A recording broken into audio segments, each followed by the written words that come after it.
রাতের অন্ধকারে আপনারা অনেকে হয়তো কখনো না কখনো মহাকাশকে দেখার চেষ্টা করেছেন, কিন্তু যদি এই মহাকাশে গিয়ে সেখান থেকে পৃথিবীকে দেখা যায় তাহলে সেই দৃশ্য কেমন হবে কখনো ভেবে দেখেছেন? মহাকাশ থেকে পৃথিবীকে দেখতে অসাধারণ সুন্দর লাগে। আলো, নদী, পাহাড় এবং একাধিক দেশ একসাথে দেখা যায়। আমাদের দেশের প্রথম মহাকাশচারী রাকেশ শর্মা মহাকাশ থেকে পৃথিবীকে দেখে বলেছিলেন, সারে জাহাজ সে আচ্ছা হিন্দুস্তান হামারা।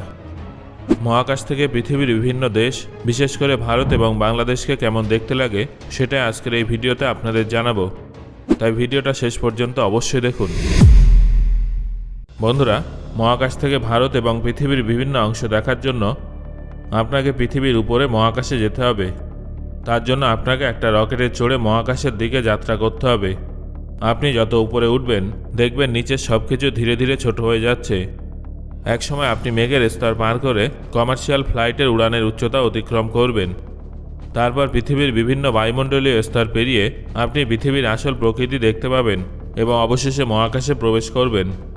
পৃথিবী থেকে প্রায় 100 কিলোমিটার উচ্চতা থেকেই মহাকাশের শুরু ধরা হয়। তবে প্রায় 400 কিলোমিটার উপরে গেলে আপনি ইন্টারন্যাশনাল স্পেস স্টেশনে পৌঁছে যাবেন। আপনি যদি একজন মহাকাশচারীর মতো সেখানে স্পেস ওয়াক করেন তাহলে সেই সময় আপনি পুরো পৃথিবীর একটা অসাধারণ দৃশ্য দেখতে পাবেন।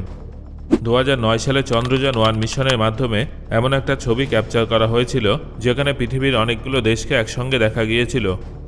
বন্ধুরা, এটা হলো আমাদের দেশের একটা অসাধারণ দৃশ্য, যেখানে পুরো ভারতকে ইন্ডিয়ান ওশান ঘিরে রেখেছে এবং উত্তরে বিশাল হিমালয় পর্বতমালা যা সমুদ্রের সঙ্গে খেলায় মেতে উঠেছে। এই দৃশ্যটা দেখলে আপনি সত্যিই মনের মধ্যে একটা শান্তি খুঁজে পাবেন। আমাদের দেশকে ঘিরে থাকা হিমালয় পর্বতমালা পৃথিবীর সবথেকে উঁচু পর্বতমালা এবং এটা মহাকাশ থেকেও স্পষ্ট দেখা যায়। যখন কল্পনা চাওলা মহাকাশে গিয়েছিলেন তখন তিনিও মহাকাশ থেকে অসাধারণ দৃশ্যটা ক্যামেরাবন্দি করেছিলেন। রাতে মহাকাশ থেকে আমাদের দেশকে আরও বেশি সুন্দর লাগে। এটা হলো মহাকাশ থেকে ক্যাপচার করা ভারতের একটা রাতের ছবি, যেখানে বিভিন্ন শহরের অপরিসীম আলোয় পুরো দেশ ঝলমল করছে। এই ছবিতে আপনারা দেখতে পাবেন যে রাজস্থান রাজ্যের অনেক অংশে আলো কম আছে। এর কারণ হলো সেখানে উপস্থিত থর মরুভূমি, যার জন্য সেখানে জনসংখ্যা এবং আলো উভয় কম। এছাড়াও আপনারা মহাকাশ থেকে একটা সীমারেখা দেখতে পাবেন যেটা রাজস্থানের পাশ দিয়ে গেছে। এটা আসলে ভারত এবং পাকিস্তানের বর্ডার, যেটা রাতে মহাকাশ থেকে স্পষ্ট দেখা যায়, কারণ ভারত এবং পাকিস্তানের সীমান্ত বরাবর অনেক লাইট লাগানো আছে। আপনারা জানলে অবাক হবেন যে এই রাতের ছবিগুলো দেখে বোঝা যায় যে কোনো দেশ, কোনো রাজ্য কতটা উন্নত। হ্যাঁ, ঠিকই শুনেছেন, আসলে যে দেশ যত দ্রুত উন্নতি করছে সেখানে বিদ্যুতের ব্যবহার বেশি হচ্ছে, যার ফলে রাতের সময় সেই জায়গাগুলো বেশি উজ্জ্বল দেখায়। অন্যদিকে পিছিয়ে থাকা দেশগুলো মহাকাশ থেকে অন্ধকার দেখায়। যেমনটা আপনারা দেখতে পাচ্ছেন যে পাকিস্তান এবং ভারতের রাতের ছবিতে পাকিস্তানের দিকটা অন্ধকার অনেক বেশি, কারণ ভারতের তুলনায় পাকিস্তান অনেক পিছিয়ে আছে।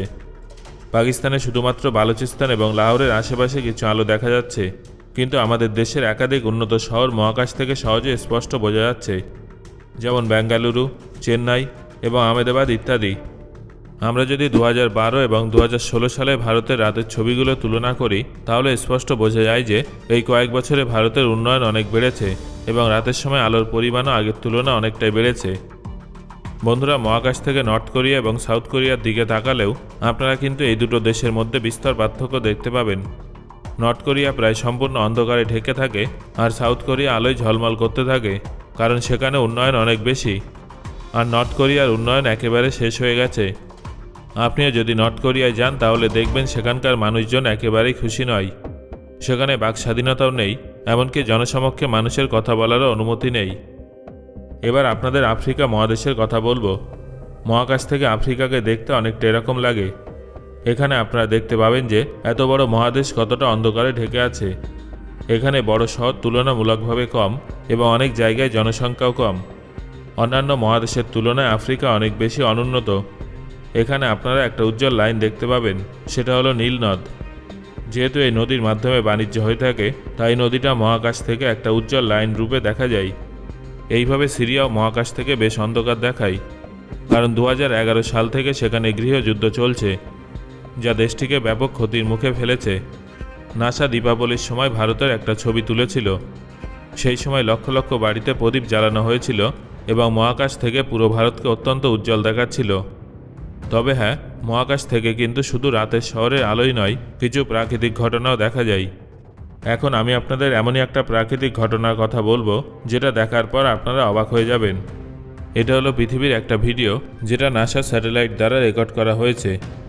এখানে আপনারা একটানা মেঘের মধ্যে বজ্রপাতের ঝলকানি দেখতে পাবেন। মহাকাশ থেকে এই দৃশ্যটা দেখা সত্যি একটা অদ্ভুত অনুভূতি। এর পাশাপাশি মহাকাশ থেকে একটা অসাধারণ আলোর ঘটনাও দেখা যায়, যাকে অরোরা বলা হয়। সূর্য থেকে আসা চার্জ পার্টিকেলগুলোর সঙ্গে পৃথিবীর বায়ুমণ্ডলে সংঘাত ঘটলে এই ধরনের আলো তৈরি হয়। এটা সাধারণত নরওয়ে, সুইডেন, ফিনল্যান্ড এবং আইসল্যান্ডের মতো দেশগুলোতে দেখা যায়। মহাকাশ থেকে ভারতের আরও অনেক বিস্ময়কর জায়গার ছবি তোলা হয়েছে, যেমন এটা মহাকাশ থেকে ক্যাপচার করা রামসেতুর একটা অদ্ভুত ছবি। এই ছবিটা আগ্রার, যেখানে মাঝখানে তাজমহল আছে। এছাড়াও স্যাটেলাইট দ্বারা ক্যাপচার করা হুগলি নদী এবং থর মরুভূমির একটা ছবি।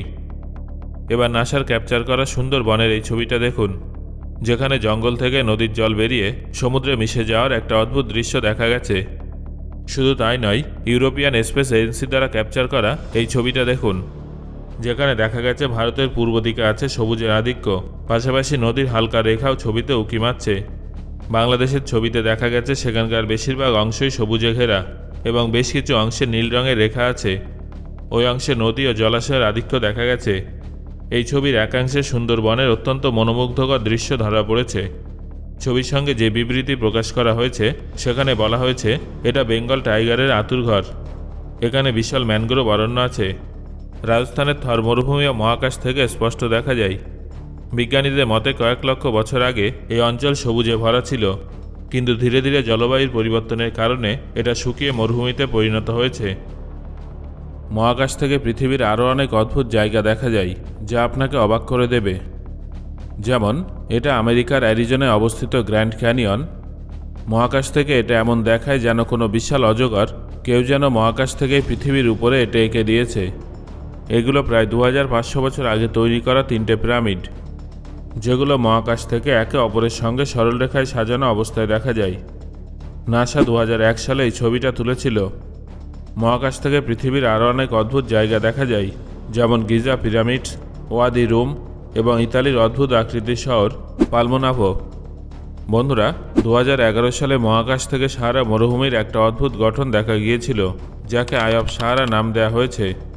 বিজ্ঞানীদের মতে এটা সম্ভবত কোনো গ্রহাণুর আঘাতে তৈরি হওয়া একটা গর্ত।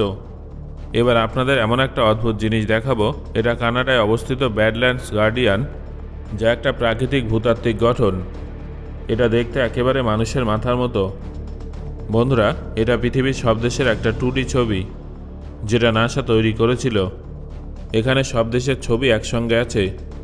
চলুন এবার আপনাদের স্যাটেলাইটের মাধ্যমে পুরো পৃথিবী ঘুরে দেখাই। মেঘের উপর দিয়ে যেতে যেতে আমরা যুক্তরাষ্ট্র এবং আয়ারল্যান্ডকে দেখতে পাচ্ছি। এটা হলো নেদারল্যান্ডস, বেলজিয়াম এবং ফ্রান্স। সামনে আছে ইতালি। তারপর মেঘের মধ্যে বজ্রপাতের গর্জন পেরিয়ে আমরা পৌঁছে গেলাম গ্রিসে। সামনে মাঝখানে নীল নদী পড়ছে। তারপর আমরা সৌদি আরবকে দেখছি, যার পাশে আছে লোহিত সাগর। একটু বিশ্রাম নেয়ার পর আমরা পৌঁছে গেলাম লিবিয়া, তারপর মিশর, যেখানে আমরা পিরামিড দেখেছিলাম। এবার একটু গতি বাড়িয়ে আমরা পৌঁছে গেলাম ইসরায়েল, সিরিয়া এবং জর্ডানে। তারপরে রয়েছে ইরাক এবং ইরান। তারপর এখানে আমরা ক্যাসপিয়ান সাগর দেখতে পাচ্ছি। এটা পার করে একটু বিশ্রাম নিয়ে আমরা পৌঁছে গেলাম স্পেন এবং পর্তুগালে, তারপরে আলজেরিয়াতে। এবার একটু ঘুরে দক্ষিণ কোরিয়ার পাশ দিয়ে যেতে যেতে আমরা পৌঁছে গেলাম জাপানে। চলুন এবার পুনরায় ফিরে আসি আমাদের দেশ ভারত এবং বাংলাদেশে। সো বন্ধুরা, আজকের এই ভিডিওটা আপনাদের কেমন লাগলো সেটা অবশ্যই কমেন্ট করে জানাবেন। ধন্যবাদ।